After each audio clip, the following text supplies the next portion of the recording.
Hi, I'm Hal Roberts. This is Bridge City News. Here's some of the top stories we've been following. The cleanup continues in Mexico after a Category 5 hurricane left at least 27 people dead. The manhunt continues for a 40-year-old suspect wanted in connection with a mass shooting in Maine, which left at least 18 people dead and 13 others wounded. And we hear from a friend of one of the Coots Four who explains how being locked up for more than 20 months has truly impacted the lives of Chris Carbert and his family. Your nation, your province, your southern Alberta. From the heart of Lethbridge, it's Bridge City News with Hal Roberts. Thanks so much for joining us. Hurricane Otis, the Category 5 storm that battered western Mexico, killed at least 27 people and left a wide trail of destruction. Survivors of the deadly hurricane are growing more and more desperate for food and aid amid a slow response by government officials. The Mexican military was called in, however, to help with the cleanup efforts. Many residents are flocking to stores to buy up as much food and toilet paper as possible. The resort city of Acapulco was hit extremely hard. The region currently has no power, gasoline, and little cell phone coverage. Locals say it could take up to a year to rebuild much of the city. A multi-state manhunt is underway for a U.S. Army reservist police say shot and killed 18 people at a bowling alley and bar in Lewiston, Maine. 13 others were also wounded during the mass shooting. The home of the suspect, 40-year-old Robert Card, was surrounded by police. The family of Robert Card said that his mental health rapidly deteriorated and that he had been reported hearing voices in recent months. The mass shooting was the 565th in the United States so far in 2023. According to Gun Violence Archive, this is the deadliest year on record for mass shootings in the U.S. A telecom provider says Israeli airstrikes have cut internet service in the Gaza Strip. The Palestinian Red Crescent says it was cut off from its operations room in the Strip because of the internet blackout. There are multiple reports that warplanes are bombing the territory as Israel continues to prepare for a ground invasion that the Israeli Defense Minister says will take place very soon. United Nations Ambassador Bob Ray spoke to the UN General Assembly about a humanitarian truce in Gaza. Delegates are discussing a draft resolution calling for a pause in hostilities and for Israel and Hamas to comply with international humanitarian law. Canada's proposing an amendment to the resolution that would condemn the October 7th Hamas attacks on Israel that triggered the war. The United States ambassador to the UN calls it outrageous that the resolution does not call out Hamas by name. Acts of unspeakable terror, yet speak of it we must, were slaughtered in their innocence. For one reason, because they were Jews. And in too many places, those deaths were not condemned, even today, even in this council chamber. In some, they were celebrated. In too many, they were denied. Canada is unequivocal in our support for Israel's right to defend itself. No state, no one in this room, no state could possibly fail to respond to the nature of the attack that was suffered on that day. Not one of us, in all honesty, can look in the mirror and say our governments would not respond. All has to be done in accordance with international law. A huge rally by Israeli families took place in Gaza, demanding the release of around 220 hostages held by the terrorist group Hamas since the October 7th attack on southern Israel. אני לא יכול לישון, כי לקחו לי את הילד, ואני לא יודע מה עשו לו. אני לא יודע באיזה מצב הוא היום. פצעו אותו בבית חולים, אבל הילד של כל אחד מאיתנו הוא 100% שאנחנו רוצים. וזו חובתה של מדינת ישראל להביא לנו אותם.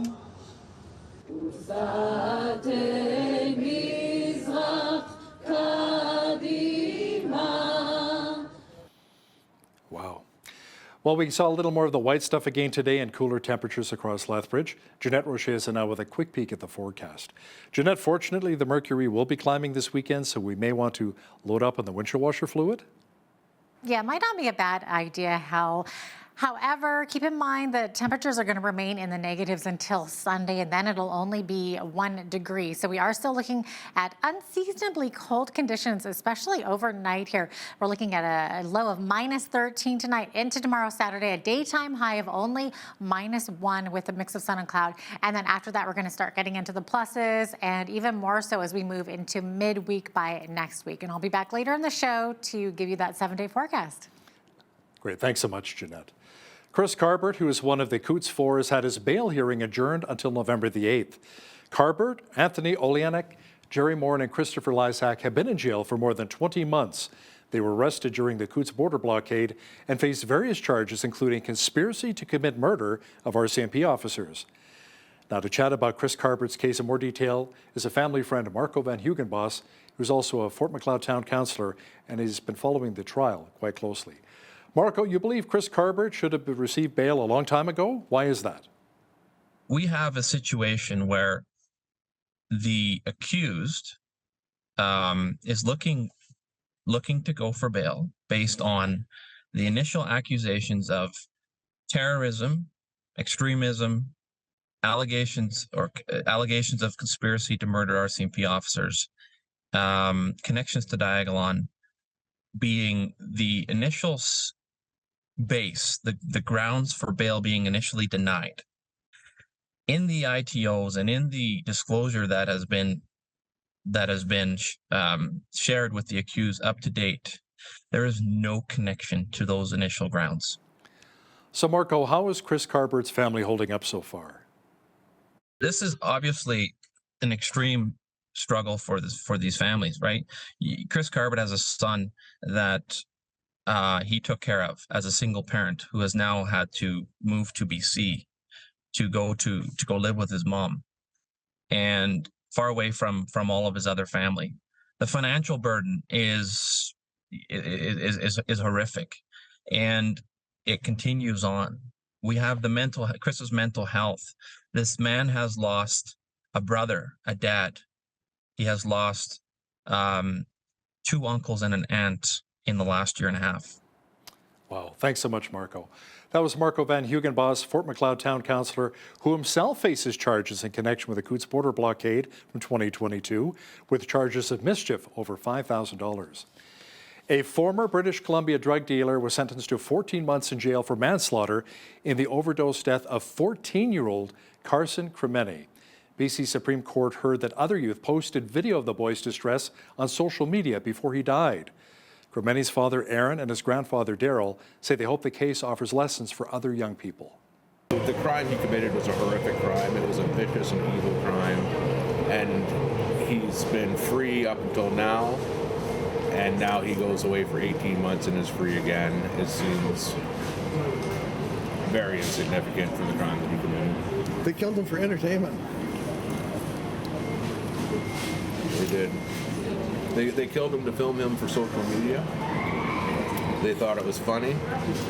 If you do Google justice for Carson Cremeni, there's over 73,000 signatures, so that shows you it impacted the community in a big way, and there's a lot of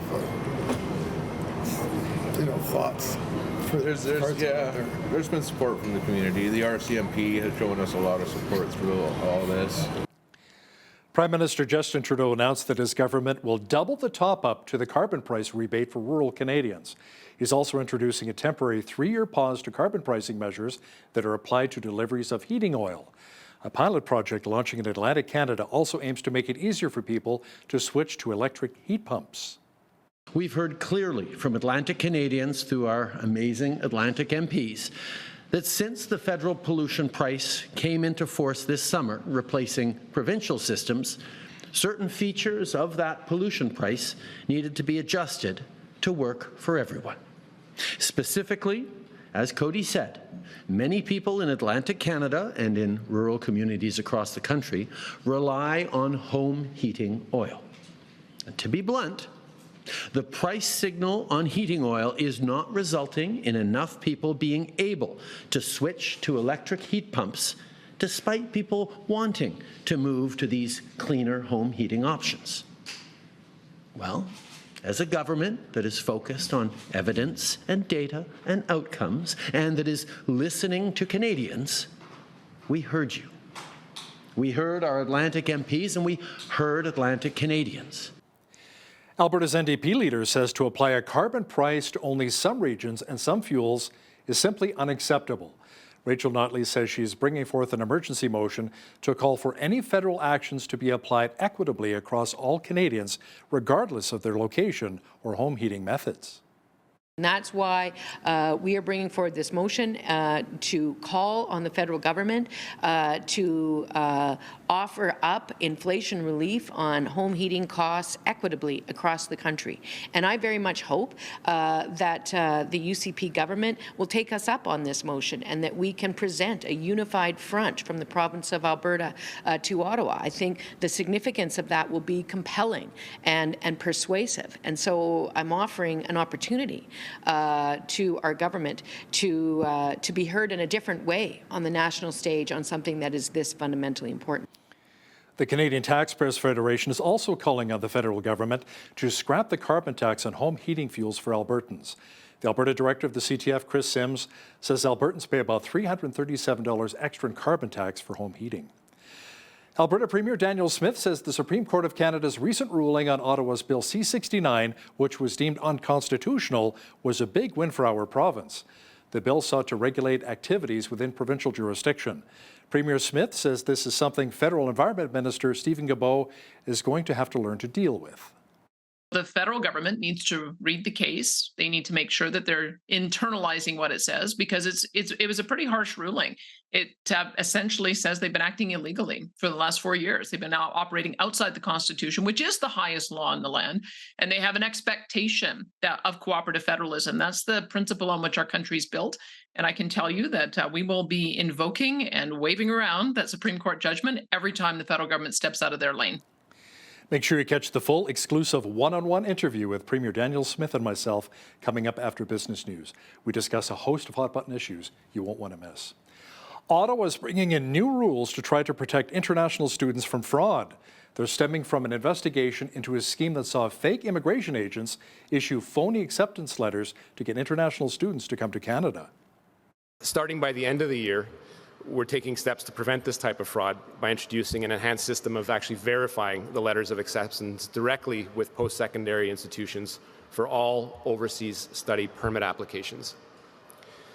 Canada is a major destination and a top destination for international students, thanks to our open, welcoming communities and high-quality educational institutions. Between January and August of this year, we've received over 608,000 study permit requests while processing over 600,000 of these in the same period. Miller adds that as of December 1st, schools that accept international students will have to confirm every applicant's letter of acceptance with the Immigration Department. The Justice Centre for Constitutional Freedom sent a letter to Alberta Premier Daniel Smith with a proposal to amend our province's Public Health Act. Now, to chat about this in more detail is the president of the JCCF, John Carpe, who joins us from Calgary.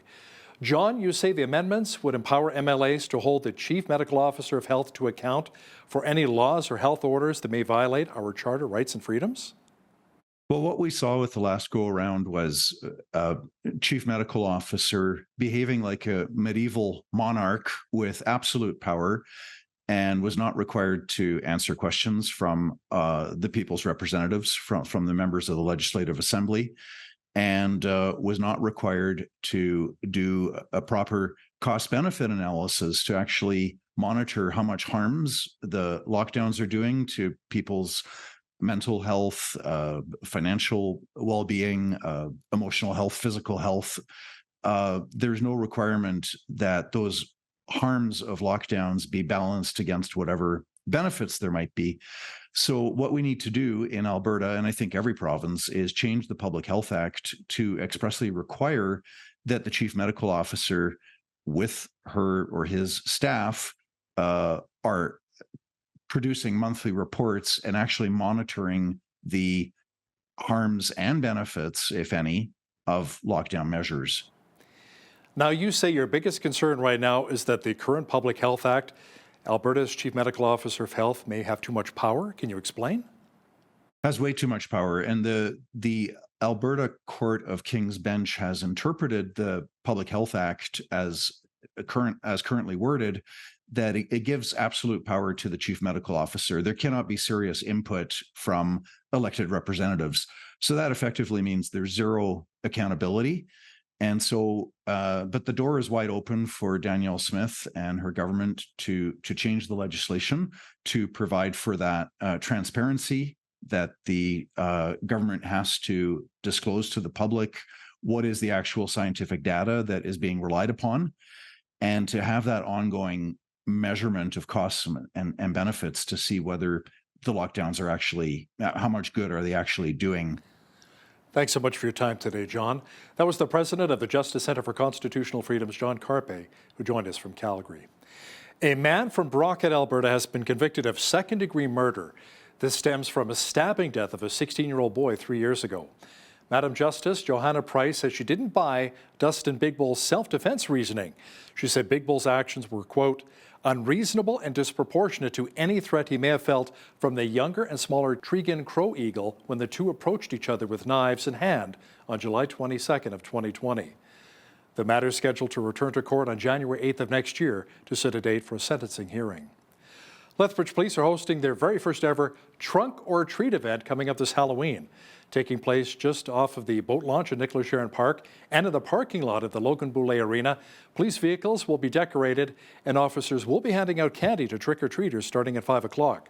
Sergeant Dave Warner says this is an opportunity for the officers to connect with the youth in our community and to help foster a relationship with law enforcement. It's so important to be able to feel that the youth, or just the community in general, can approach us, because we are here to help the community, and we want to kind of break those barriers down with all of our gear and everything, that we're still people, and we just want the kids to feel comfortable, and it's going to be a fun event for the officers involved too, and not only does it foster good relationships with the community, it really helps us together as a team to work together, and it's just awesome to see the motivation to help. Police say the event is geared towards younger children, but all youth are welcome to attend. A Lethbridge woman is doing her part to give back to the community by hosting a new Halloween initiative. Rebecca Rauda is partnering with the Interfaith Food Bank Society of Lethbridge for a special Trick or Eat event. Now, instead of collecting candy, residents go door to door collecting non-perishable food items, which will then be donated to the food bank. This is the first year Rauda has done this and explains the importance of giving back to our community.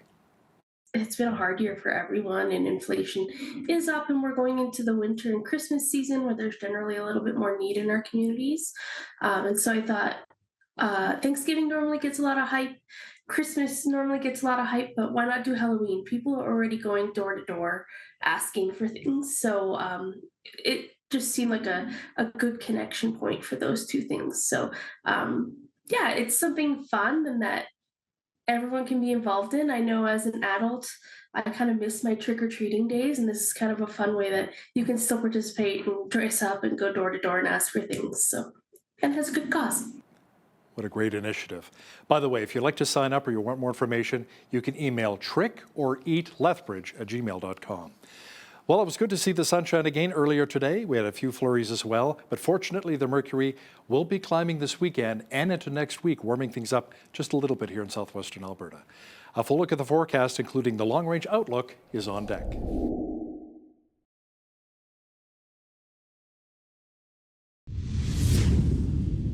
The snow plows and sanding trucks have been out helping to make our roads a little more drivable here in Lethbridge. My mother used to say, son, why don't you just embrace winter? Mom, I'd much rather just kick it to the curb. Thank you very much. Jeanette Rocher is now with a look at the weather forecast. Jeanette, we've experienced quite a bit of snow and cold temperatures here in Lethbridge, but fortunately, things should be warming up again fairly soon. Well, we are going to start to see some plus temperatures, but it won't happen until Sunday. We're only going to climb up to 1 degree, sitting at -1 on Saturday, up to 1 on Sunday. Sunny skies, though. Look at that. 3 degrees for a high on Monday, up to 8 degrees on Tuesday, 7 for a high on Wednesday with a mix of sun and cloud, and then high of 6 degrees by Thursday, but still the sun will be shining. So that is definitely the plus. So our average high for this time of year, 11 degrees, average low -2. High temperature on this day happened back in 1944. It was 25 degrees. And the coldest was in 1939. That was back in, actually that was in 1939. It was -19. Here's the sunrise this morning. It rose at 8:12, looking at a sunset this evening at 6:18 p.m. So we're looking at 10 hours, 6 minutes of daylight. Okay, sunshine on the west coast. That includes Victoria, 9 degrees, 7 degrees for a high in Vancouver. Edmonton looking at 60% a chance of flurries with a high of 1 degree, 20 to 40 wind. Calgary also looking at some flurries, -1 for a high there, also a 20 to 40 wind. As we move on over into Saskatchewan, Saskatoon also seeing a chance of flurries tomorrow, 30% chance in the morning, should clear up by the afternoon, -4 for a high, -5 in Regina, also seeing some flurries there, 30 to 50 wind. So going to be a little bit windier, -4 for a high in Winnipeg with that mix of sun and cloud. Okay, quite a different story temperature wise as we get into the central part of the country. Look at these lovely teen temperatures. 15 for a high in Toronto, seeing a 40% chance of showers, seeing some shower activity as well developing by the afternoon there in Ottawa, 16 for a high, and Montreal sitting at 19 degrees. They could also see some showers. As we get on over into Atlantic Canada, Fredericton looking at a high of 23 degrees. Going to be beautiful, just going to be a bit wet. That's all. We're looking at some rain activity. Sunshine in Halifax, high of 20 degrees, 18 for a high in Charlottetown, mix of sun and cloud, and 12 for a high in St. John's, looking at 2 to 4 millimeters of rain. Also winds from 20 all the way up to 50 kilometers per hour. So there you have it. That is your forecast. Experts say even though interest rate cuts may be on the horizon, consumers should not expect rates to go back down to pre-pandemic levels. As senior economist with the Canadian Centre for Policy Alternatives, David McDonald, says the central bank is more likely to bring its overnight rate to between 2% and 3%, but not anytime soon. Even once the bank begins cutting, he says, it'll be highly unlikely the rates will go back down to 1%. Imperial Oil says it earned $1.6 billion in the third quarter of this year. That is down from the $2 billion compared to the same quarter last year. The Calgary-based oil company reported upstream production in Q3 of 423,000 oil equivalent barrels per day on average. The company's Kearl oil sands site reported its highest ever quarterly production of 295,000 total gross oil equivalent barrels per day. Imperial says its quarterly cash flow from operation activities was $2.4 billion. Now, here's a look at today's markets. The TSX was down 137 points on the day to finish at 18,737. The Dow was down 366 points to 32,417. The S&P 500 was down 19 on the day to 4117.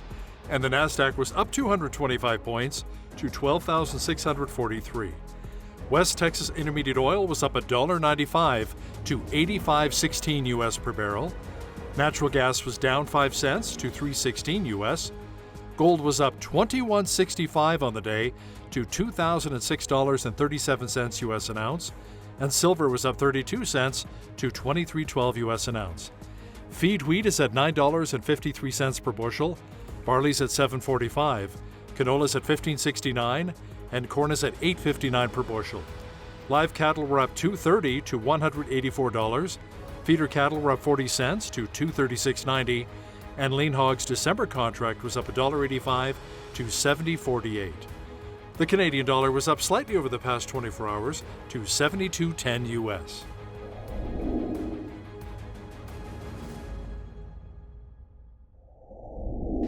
Recapping one of our top stories, Hurricane Otis, the Category 5 storm that battered western Mexico, killed at least 27 people and left a wide trail of destruction.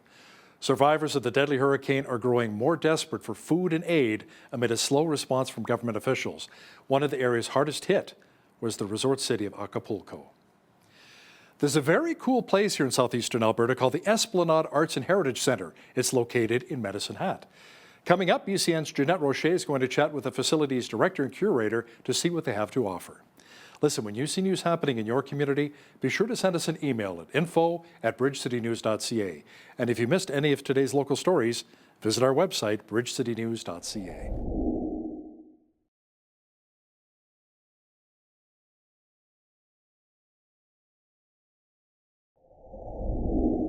Xanthi Isbister is a prominent figure in the world of art. Not only is she the director and curator at the Esplanade Arts and Heritage Center, but she is also an award-winning artist celebrated for her abstract expressionist sculpting. She joins us to delve into her inspiring journey in the realm of art and share the exciting developments taking place at the Heritage Center. Xanthi, welcome and thank you for joining us today. Great to have you on. Thank you so much for having me. Of course. Okay, so curious, how did you first become interested in art and what inspired you to pursue a career as a visual artist and curator? Yeah, I think originally in my formative years, I was very interested in music and really focused in that. And then went to high school and took an art class in my first year and was just enamored with, I think, the freedom of possibilities that creative expression allows. And had a wonderful teacher. Her name was Miss Heidi Murray. And she was a great mentor, and it began there. So developed a portfolio over my high school, which was 3 years at the time, and then applied to the University of Manitoba with a portfolio and got into their fine arts program and did a 5-year honors degree, and then had applied to graduate school, all of them being in the United States. Oh, wow. My focus was ceramics within fine arts, ceramic sculpture and installation. And through my mentors, professors that I had at the University of Manitoba, we had worked together to select some schools to apply to, and then was fortunate to have some options of where to go, and chose the University of Nebraska-Lincoln. Oh, wow. Go Cornhuskers. Yes. Went to a game, fans. So it was a really, I was very grateful for the experience. They are a very prominent school within the ceramics realm, and was there for 3 years. Wow. And then in that time is when I actually focused on the curatorial component, and that was through work experience through fellowships I received. So when you're there, you're able to teach, and to I was also appointed to work with the director of the gallery museum there. So that's where I had gotten experience through curation in addition to my own personal fine art practice. That sounds like so much work and so much education and so much time and dedication has gone into this for you. So definitely an expert there. And of course you are the director and curator at the Esplanade Arts and Heritage Center there in Medicine Hat. So Xanthi, what does a typical day look like for you? What are your main responsibilities in that role? You know, the days shift quite a bit, so they're never the same, which is lovely. We have a great team of folks within our galleries and collections team. So we do have a collection of over 22,000 pieces. So we, for example, we loan works out. Right now, we're just about to send a piece to the Los Angeles County Museum of Art for a large exhibition that they're having. It's called Imagine Fonts, The Great War. So we loan out work. We, of course, bring works into the collection, both artifacts and contemporary artworks. And then we also produce exhibitions. So, for example, we just mounted a project with an artist from Brandon, Manitoba, Tim Smith, and that project he had been developing over a 14-year period, and it focuses on life of Hutterite culture. So a day in the life for me is researching, teamwork, curatorial development, of course, installing exhibitions. Just a gauntlet of tasks. Yeah, But which makes it so interesting, doesn't it? it's great. It's nice that you come in and it's varied, and I'm grateful to be here. It takes a village, and it's a team of expertise that I work with, and it really makes things go smoothly, and they're all extremely dedicated, and so yeah, it's lovely. It's a great place. That's wonderful. Now, Xanthi, Medicine Hat might not be a widely recognized art hub. So how do you see the local art scene evolving, and what role does Esplanade Arts and Heritage Center play in that development? Well, I've been here for 13 years, and I actually came to Medicine Hat to be one of the first artists and residents at Medalta, which is a national historical site, and they have an international artist residency. So we have Medalta, we have, of course, the Esplanade Arts and Heritage Center. We have a dedicated number of community groups over the last 30 years that have been evolving our arts and cultural scene. And, we're a city of 60,000 people, but for example, in addition to those facets I just mentioned, we also have Co-op Place, which brings in large musical acts. Here at the Esplanade, we have a 700-seat theater. We have an archives, which has close to 1 million documents. And then, of course, we have galleries and collections. So the Esplanade Arts and Heritage Center is a very unique institution to Western Canada. And it's just a treasure, and I guess it would be really considered one of the main hubs that kind of fosters arts and culture within our cities. So Definitely sounds like it. So how do you select artists and artwork for the exhibitions at the Esplanade? yeah, so we do receive Canada Council funding, which thankfully, which is so wonderful to receive funding like that, and that allows us. We're always mindful about diversity and inclusivity within our programming. So we have our permanent gallery, our permanent museum gallery, which houses the history of Medicine Hat and the Southeast region of Alberta. And then we have two galleries, our art gallery and our heritage gallery, which have rotating exhibitions. And our team develops exhibits and for those spaces. So, for example, right now we have an exhibition that features a work by Catherine Blackburn called New Age Warriors. And this Catherine is a Métis artist from Saskatchewan, and it has works both photographic and works that were featured in Toronto Fashion Week. Then we have an exhibition that I had mentioned earlier that focuses on Hutterite culture and their lived experience.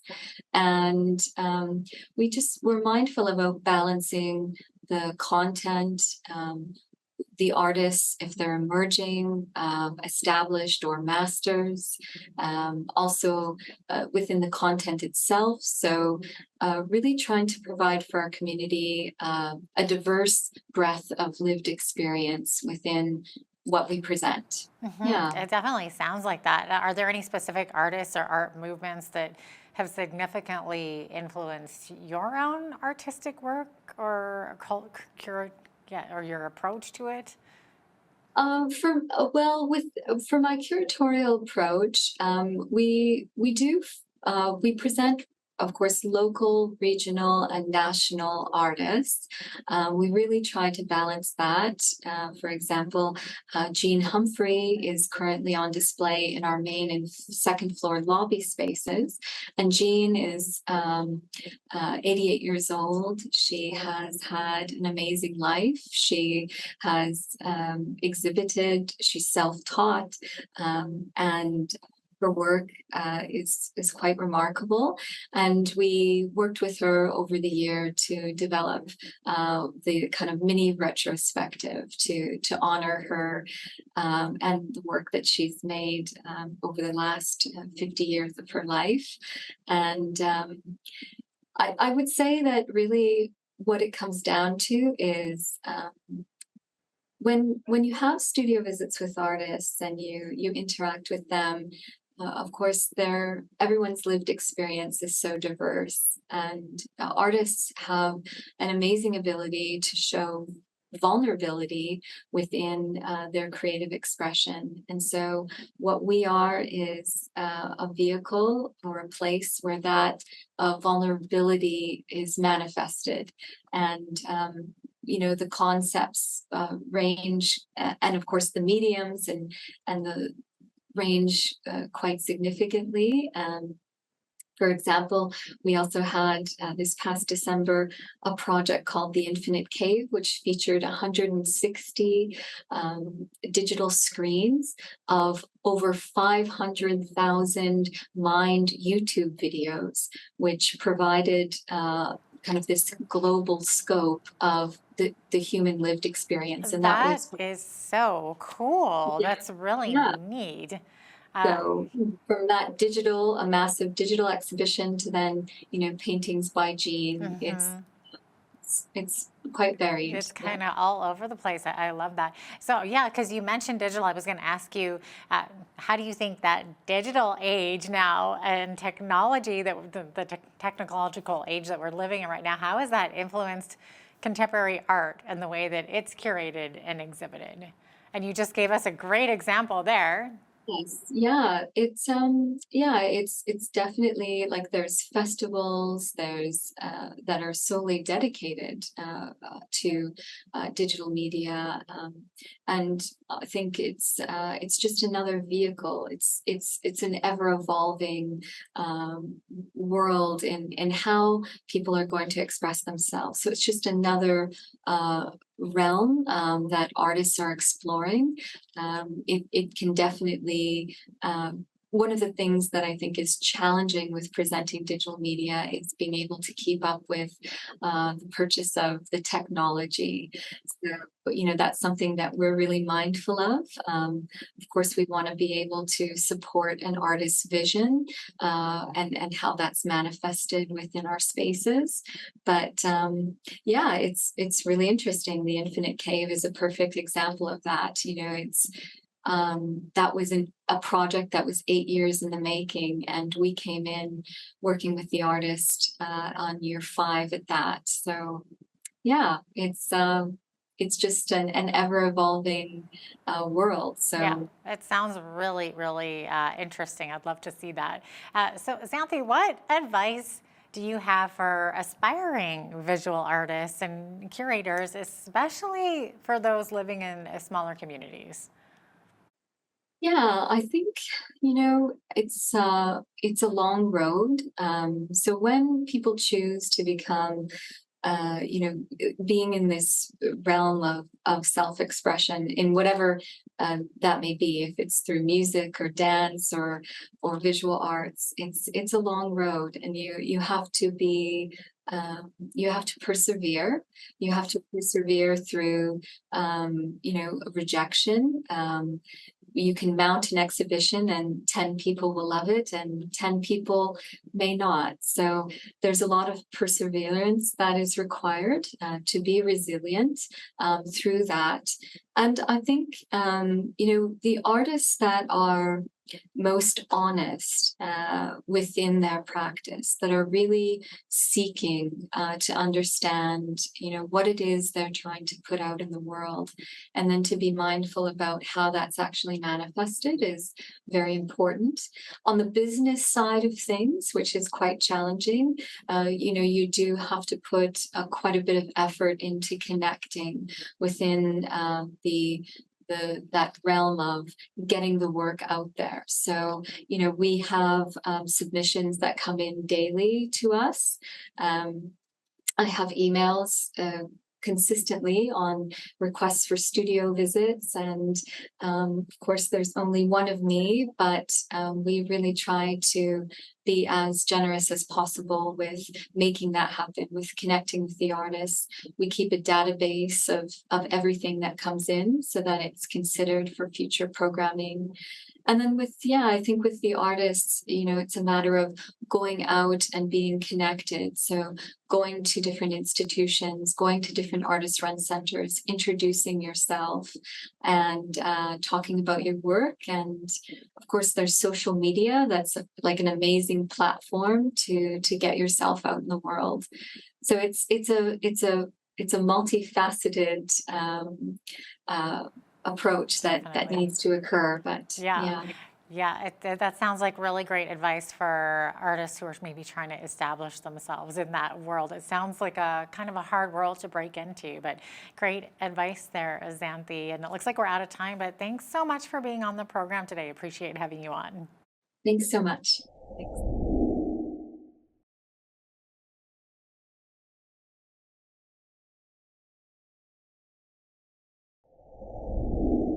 The Supreme Court of Canada ruled against Ottawa's Bill C-69, which is the legislation on the environmental effects of major developments. 5 of the 7 judges ruled that most of it was unconstitutional because it seeks to regulate activities within provincial jurisdiction. Now, to chat about this and other hot-button issues which are impacting Albertans is Alberta Premier Danielle Smith, who joins us now from Calgary.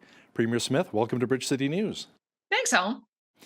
Now, you look at this as a victory, but Federal Environment Minister Stephen Guilbeault says the 5-2 ruling is just the opinions of the judges, and his government's going to, we're going to move forward anyway. Your thoughts?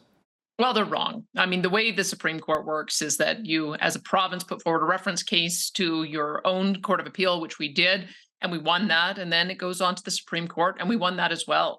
And so the federal government needs to read the case. They need to make sure that they're internalizing what it says, because it was a pretty harsh ruling. It essentially says they've been acting illegally for the last 4 years. They've been now operating outside the Constitution, which is the highest law in the land, and they have an expectation of cooperative federalism. That's the principle on which our country's built.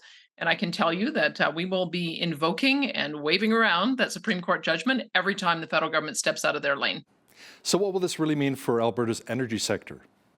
It will mean that, once again, we have the authority to be able to approve our own projects within our own borders.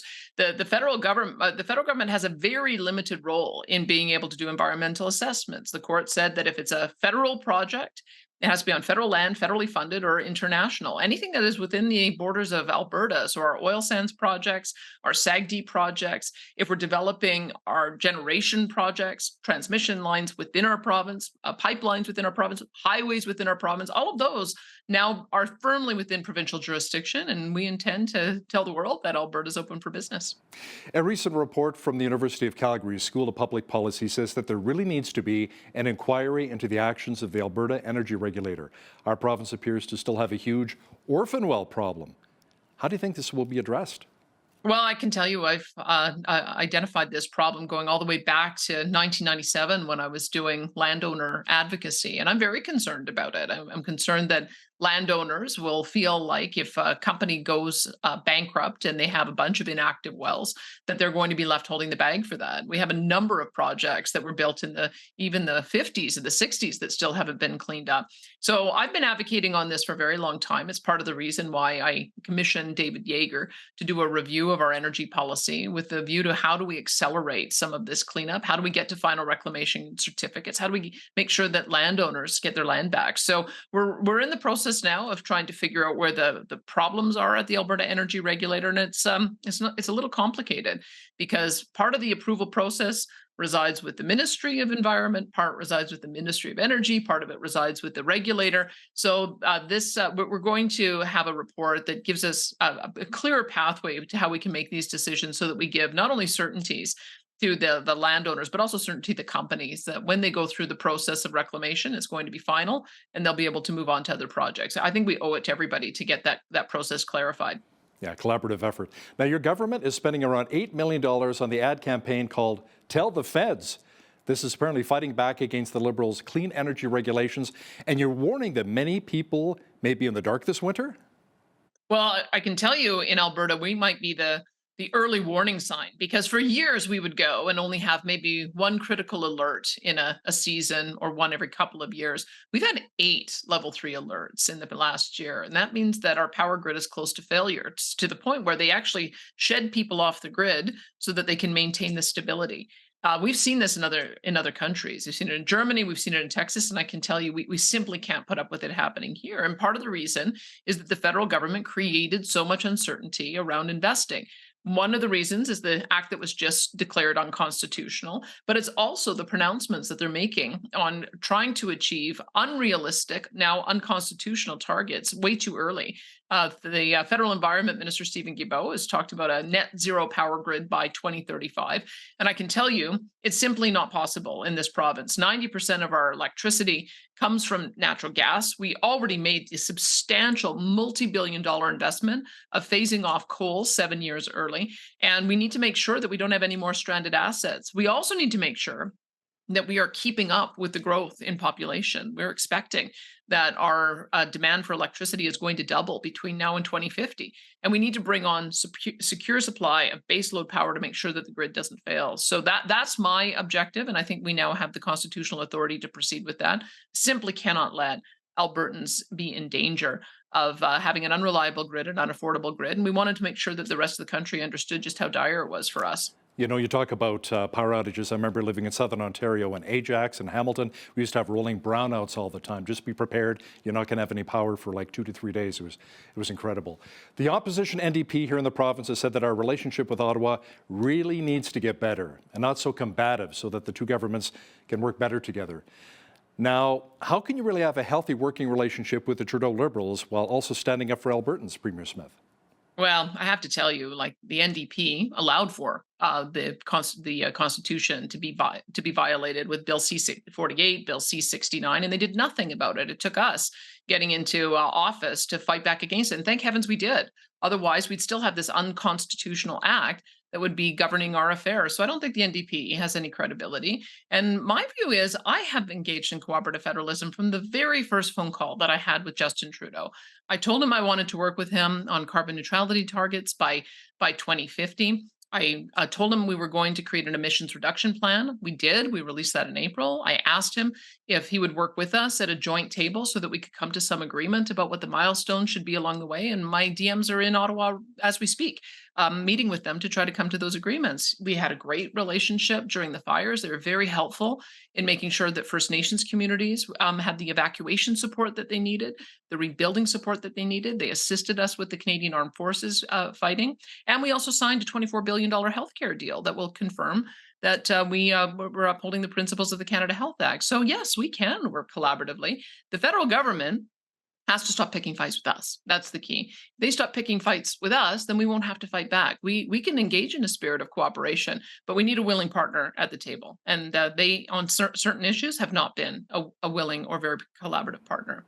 We had federal Conservative leader Pierre Poilievre on our program a few months ago, and we talked extensively about the carbon tax and how it's hurting Canadians. What are you seeing about the impact of the federal carbon tax here in our province in Alberta? It's doubly devastating because we rely so much on natural gas to heat our homes. And so when people get the double whammy of needing to keep their lights on longer in the wintertime as well as heat their homes, they're getting massive bills. And the number of people who've told me that their carbon tax bill is oftentimes larger than the base cost of gas. That's the reality of what our people here are facing. So I'm supportive of Pierre Poilievre's view that we shouldn't have a retail carbon tax. I think that the great emissions reduction is going to happen with our industrial players, with the Oil Sands Pathways Group planning to be net zero by 2050, a petrochemical project, Dow Chemical, talking about net zero petrochemical industry, Air Products, a net zero hydrogen facility, even Heidelberg is a cement factory. They are building the first net zero cement factory in Edmonton next year. Those are the things that are going to make dramatic emissions reductions. In addition, making sure that we export more clean LNG so that we can replace coal and wood and other polluting fuels internationally. Those are the things that are going to make a major difference. Punishing seniors, low-income people, the most vulnerable, in the dead of winter in January, it's not fair, it's not right. And that's why we believe that the retail carbon tax has got to go. Finance Minister Nate Horner says if our province does abandon the Canada Pension Plan for an Alberta-made version, it will not adopt Quebec's model. So, Premier Smith, how will Alberta's version be different? I think people need to first make the decision about whether they want us to have an Alberta pension plan. That's what the reason, I mean, we've had this conversation going on in our province for as long as I can remember. I remember 2001, the firewall letter was written by professors at the University of Calgary, including Stephen Harper, who became Prime Minister, talking about how do we assert the rights in Alberta the same way Quebec has. Quebec has a pension plan. They have their own collection of taxes. They have their own police force. They manage their own immigration. And so this conversation has been going on for a very long time in Alberta. My predecessor started the process with the Fair Deal panel. The Albertans asked for us to do an analysis. The analysis was done. We've released it, and now it's up to Albertans to tell us if they want to move forward and develop our own pension plan. We wanted them to know what we're entitled to under the Act because we overpay, and those dollars have compounded. We'd be entitled to $334 billion on the basis of the formula that's in statute. And that would allow for us to reduce premiums by $1,400 on employers and employees, as well as increase the amount of money that we're able to give to seniors. But it is up to them. And so that's part of the reason why we put it forward to them. How the money gets invested would be a secondary consideration. I think the main thing that the finance minister was pointing out is that these decisions aren't going to be made by politicians. When you do set up, especially something as important as pension, because we do manage a huge amount of pension assets already, we have to make sure that we have an independent board of advisors that are managing the assets for the best returns of the ratepayers. Politicians really shouldn't be involved in those decisions. So referendum is forthcoming? If we get some positive feedback from Albertans that they want a referendum, we will know very soon. I mean, our first town hall had 12,000 people on it, and we're continuing to get feedback coming in from all sources on the website through our survey. We'll have a pretty good idea of whether Albertans want it to go to a vote, and I'll let the panel finish their work. They're going to report back to us in May, and we'll know what the path forward is at that point. There are a number of Albertans who are upset that you allegedly dropped your promise to enshrine protections for the unvaccinated in human rights legislation. Now, didn't you actually campaign on that before? Why the change of heart? It wasn't the right way to do it, and I was persuaded of that by my caucus. I mean, part of what you do when you're a leader is you put forward ideas, and then part of what you do when you become premier is you have to listen to your team around you. And so they wanted us to take a bit more time in looking at the ways that we could do those protections. So I asked Preston Manning if he would do a study on that. It's almost complete. I think he's intending to give me the final report by the middle of November, at which point we'll make it public. And it goes through in great detail. I've asked him through the terms of reference to look at all the ways in which we can make sure that we manage the pandemic in the future better than we did in the past and make sure that we protect rights. But what I will say is that I made it very clear when I got elected that I believe that these are private medical decisions, that people should talk to their doctor, make their own personal choice. It was my expectation that people would not be discriminated against. I made that expectation very clear to my own government, to the business community. And from what I can see, that is being respected in Alberta, and I'm glad for that. The AHS brought back mask mandates for healthcare facilities across Alberta, including acute care facilities. Many people would argue that the masks, they really don't help much, and people still get the viruses. Your thoughts on the move by AHS? Well, AHS does operate 106 facilities on our behalf, and they are taking what I think they believe is a measured response in looking at the amount of outbreaks that are happening in a facility. What I would say is anyone should make the choice on whether or not they think a mask is going to be protective to them. But I have told them that my expectation is no patient is going to be denied service. We have to make sure that people get the care that they need. The main thing is we're in respiratory virus season. We've got COVID, we've got influenza, we've got RSV. I think the recommendations still stand. If you're sick, stay home. Make sure that you're washing your hands frequently. Keep socially distanced if you are feeling a bit under the weather, and just make sure you take care of yourself. That's what I think people need to do. And perhaps a mask is an indication that somebody might be a little bit under the weather. So maybe just keep a little bit of distance to keep yourself safe. The 1 Million March for Children grabbed international headlines. Many people are really upset that SOGI, or sexual orientation and gender identity, is being used by teachers as a tool or resource in schools. Now, SOGI obviously is not part of the Alberta school curriculum. But Premier Smith, let me ask you, will it be in the future? I'm watching what's happening in other jurisdictions, and I'm very, I'm acknowledging the concern that parents have. Parents, quite rightly, want to be involved in their kids' lives. They don't want secrets being kept from them. At the same time, we also know that kids who are going through a lot of confusion around puberty, gender identity, they also need to feel safe and supported. So we're trying to figure out what the right balance would be, and watching what's happening in other jurisdictions to make sure that we are doing any legislation in a way that respects everybody. So we haven't made a decision on that yet. We've got some motions that are going to be debated at our upcoming AGM. We've had caucus discussions. We're seeing what's happening in other jurisdictions, and if we feel like we need to move on legislation, then we'll make that decision at a future point. We've seen a real housing crisis in many regions of the country, including right here in our province. So what's being done to create more affordable housing so a young family can actually purchase a home of their very own? We're trying to use two terms. So affordable housing has traditionally meant subsidized housing for our most vulnerable. And we have a number of programs, $1 billion over the next 3 years that we're spending in support of that. But attainable housing is, I think, the other big aspect that we're trying to support, especially when we've seen these rising interest rates and we've seen ballooning housing prices in other parts of the country. We still have a relatively affordable market, but we have to make sure it stays that way because more and more people are coming here. One of the reasons for that is you can actually have the dream of home ownership at a reasonable rate. So we're working with the municipalities to identify ways that we can accelerate those kinds of projects. For instance, and I hope we can hear more of this, I talked to a recent council member in Calgary who told me with 2 transportation projects, if we could partner with them on approving those, that would open up 20,000 lots for development for single-family homes. So I would put the challenge out to Lethbridge, to Medicine Hat, to Red Deer, Grand Prairie, Fort McMurray, Calgary, and Edmonton. If you can come forward with those kinds of project ideas that will really open up the private sector to start accelerating some of that construction, we're here to be a partner. Alberta Premier Danielle Smith, thanks so much for your time today and for joining us from Calgary. Well, thanks for having me. Nice to talk to you. On behalf of all of us here at Bridge City News, I'm Hal Roberts. God bless and thanks for watching.